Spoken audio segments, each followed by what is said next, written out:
بسم اللہ الرحمن الرحیم الحمدللہ والصلاة والسلام علی رسول اللہ۔ آج سنڈے ہے اور ہر اتوار کو ہمارے پاس جو پورے ہفتے سوالات آتے ہیں کمنٹس باکس میں یا ای میل اور واٹس ایپ پر یا دارالفتہ میں، تو ان میں سے ہم 10 اہم اور ضروری سوالات کے جوابات قرآن و حدیث کی روشنی میں اور فقہ و فتاویٰ کی معتبر اور مستند کتابوں کے حوالوں کے ساتھ آپ کی خدمت میں پیش کرتے ہیں۔ آپ کا بھی کوئی سوال ہو تو آپ کر سکتے ہیں۔ آج کا سیشن شروع کرتے ہیں۔ پہلا سوال مسکان دلی سے یہ کرتی ہیں کہ دھوپ میں گرم کیے ہوئے پانی سے اگر کوئی شخص وضو یا غسل کرے تو وہ وضو اور غسل صحیح ہو جائے گا یا نہیں ہوگا؟ دیکھیے گا، سیم اسی سوال کے جواب میں دارالفتہ دارالعلوم دیوبند نے یہ فتویٰ لکھا ہے اور تمام فقہا نے اپنی اپنی فقہ کی کتابوں میں اس کی وضاحت فرمائی ہے کہ دھوپ سے گرم کیا ہوا پانی اگر کوئی شخص وضو یا غسل میں استعمال کرتا ہے تو یہ بغیر کسی کراہت کے جائز ہے، یعنی وضو بھی ہو جائے گا اور غسل بھی ہو جائے گا اور مکروہ بھی نہیں ہے، یہ عمل کوئی حرج کی بات اس میں نہیں ہے۔ لیکن میڈیکل کے اکارڈنگ چونکہ اس کے نقصانات ہیں، اس وجہ سے اس سے احتیاط کرنی چاہیے۔ وہ نقصانات کیا ہیں؟ اس سلسلے میں امام بیہقی رحمۃ اللہ علیہ نے اپنی سنن میں جلد 1 صفحہ 10 پر حضرت عمر رضی اللہ تعالی عنہ کا ایک اثر ذکر فرمایا ہے۔ حضرت عمر رضی اللہ تعالی عنہ فرماتے ہیں، لا تغسلوا بالماء الشمس فإنه يورث البرص۔ آپ فرماتے ہیں کہ تم لوگ سورج کے گرم کیے ہوئے پانی سے غسل مت کیا کرو کیونکہ اس سے برص کی بیماری پیدا ہو جاتی ہے۔ اس معنی کر مشورتاً ہمارے اکابر فقہا نے یہ لکھا ہے کہ دھوپ کے گرم کیے ہوئے پانی سے وضو اور غسل کرنے میں احتیاط کرنی چاہیے، لیکن اگر کوئی کر لے تو وضو بھی ہو جائے گا، غسل بھی ہو جائے گا اور بغیر کسی کراہت کے یہ عمل درست ہو جائے گا۔ دوسرا سوال مفتی سلمان صاحب قاسمی نورپور بجنور سے یہ کرتے ہیں کہ اگر میت کا صرف آدھا بدن یا بدن کا کوئی ایک آدھ حصہ دستیاب ہو، جیسے ایکسیڈنٹ میں کسی کا انتقال ہو گیا اور پارٹس آف باڈی الگ الگ ہو گئے اور کوئی حصہ الگ کوئی حصہ الگ اس طریقے سے ملا، تو اس کو غسل دیا جائے گا یا نہیں؟ اسی طرح اس کی نماز جنازہ کا کیا حکم ہے؟ دیکھیے گا، فتاوی ہندیہ میں جلد 4 صفحہ 409 پر اس سلسلے میں تفصیل کے ساتھ یہ فتویٰ لکھا ہے کہ وَلَوْ وُجِدَ أَكْثَرُ الْبَدَنِ أَوْ نِصْفُهُ مَعَ الرَّأْسِ يُغْسَلُ وَيُكَفَّنُ وَيُصَلَّى عَلَيْهِ۔ اسی طرح علامہ کاسانی رحمۃ اللہ علیہ نے بدائع میں جلد 1 صفحہ 302 پر اسی کی وضاحت فرمائی ہے۔ الفاظ بدلے ہوئے ہیں، مسئلہ سیم ہے۔ چنانچہ ان فقہ کی معتبر کتابوں کے حوالوں سے دارالفتہ دارالعلوم دیوبند نے بھی یہی فتویٰ لکھا۔ آپ اس کو غور سے سنیں۔ خلاصہ اس کا یہ ہے کہ اگر میت کے جسم کا اکثر حصہ یا آدھا حصہ سر کے ساتھ ملا ہے، یہ شرط ہے کہ اکثر حصہ یا آدھا حصہ سر کے ساتھ ملا ہے،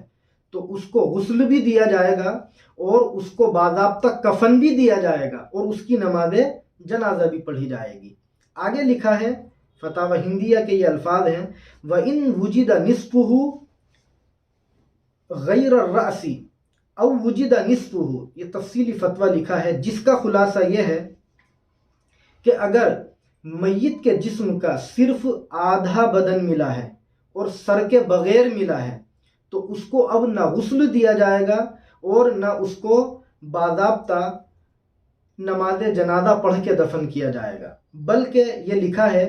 کہ یلف فی خرقۃ ویدفن فیہا، اس کو ایسے ہی کسی کپڑے وغیرہ میں لپیٹ کر اور بغیر نماز جنازہ کے یوں ہی دفن کر دیا جائے گا۔ تو یہ تفصیلی فتویٰ ہے جس کا خلاصہ ابھی آپ کے سامنے ذکر ہوا۔